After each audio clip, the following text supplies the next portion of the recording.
I always liked to play the slots at the casino. It was a fun way to pass the time, and sometimes I even won some money. But lately, the casino was losing its charm. More and more people were switching to online casinos, where they could gamble from the comfort of their homes. I hated online casinos. They lacked the thrill and excitement of a real casino. They were boring and impersonal. That's why I preferred to go to the old-fashioned brick-and-mortar casino, where I could feel the atmosphere and interact with other gamblers. But one night, I stumbled upon a slot machine that looked different from the rest.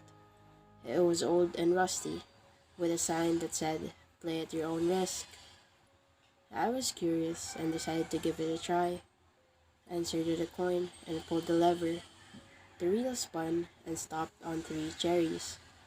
I expected to hear a ding and see some coins drop out of the machine. Instead, I heard a scream and saw something red and wet fall out of the slot.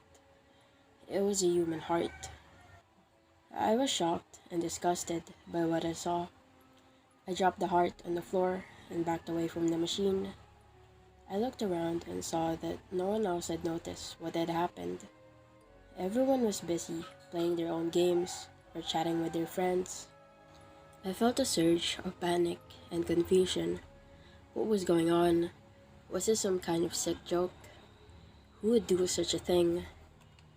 I decided to get out of there as fast as I could. I grabbed my coat and headed for the exit. As I walked past the slot machine, I heard it make a noise again. It sounded like a laugh, a twisted, mocking laugh. I turned around and saw that the machine had changed its display. Instead of showing three cherries, it showed three words: "You are next." I ran out of the casino, feeling a cold sweat on my forehead. I didn't know where to go or who to trust. I felt like I was being watched by someone or something. I hailed a taxi and told the driver to take me to the nearest hospital. Maybe there I could find some answers or help.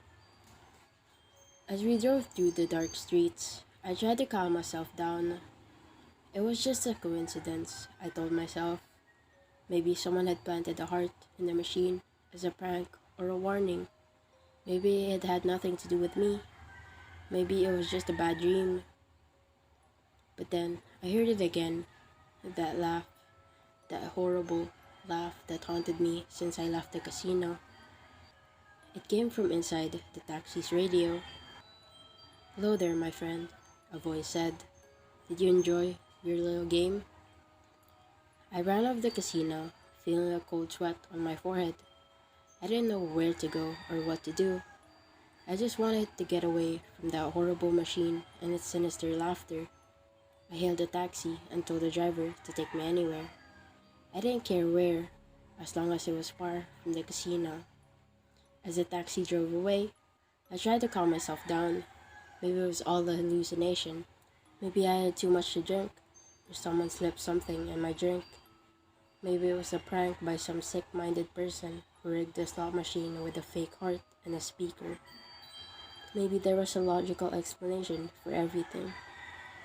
But deep down, I knew it wasn't true. I knew what I saw and heard was real, and I knew that whoever or whatever was behind it was not going to let me go so easily. I looked out of the window and saw a familiar sight. It was the hospital where I used to work as a surgeon before I quit my job and became addicted to gambling. It was also where that girl died, on my operating table. The girl whose death haunted me ever since. I felt a sudden urge to go inside and see if anyone could help me. Maybe there was someone who could tell me what was going on, someone who could explain why that slot machine had her heart. I asked the driver to stop and paid him. He asked me if I'm okay, and I nodded. But it's a lie. I'm far from okay, and he knows it too. But it's not like he can help me.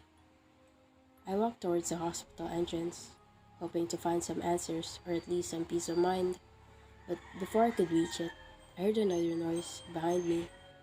It sounded like a giant scalpel slicing through flesh.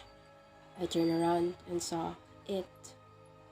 It was tall and skinny, wearing light blue scrubs and white gloves. It had a stethoscope around its neck and a red syringe dangling from his waist.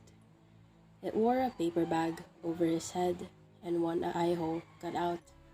The eye hole glowed a bright, cruel red that filled me with dread as it bore into my very soul. "I told you were next," it growled, almost hungry. His body contorted at gross angles.